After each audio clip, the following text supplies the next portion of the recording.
Start by applying watercolor to your watercolor paper. You can mix colors that you think work well together, and definitely make sure you have a lot of pigment, plenty of water to move things around. You just want really nice saturation with your color. You'll need rubbing alcohol for this technique.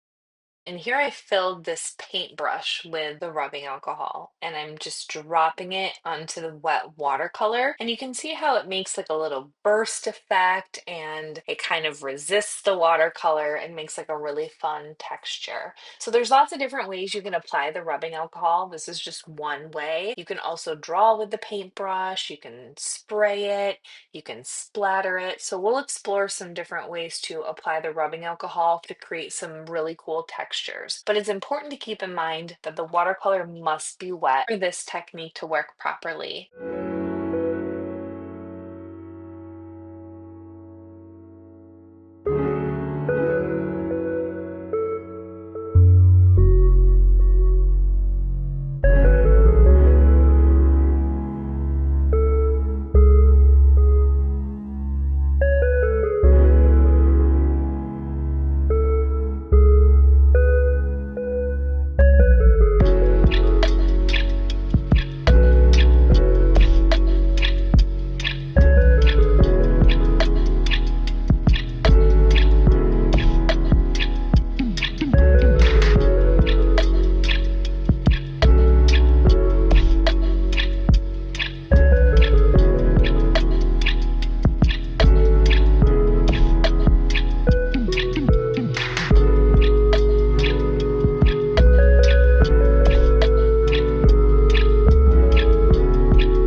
And here is each sample after it's dried. I always like to check it out fully as it dries just to see the little interesting things the watercolor does. Have fun exploring this technique and feel free to come up with some other ways to apply the rubbing alcohol to the watercolor to see what types of textures you can create.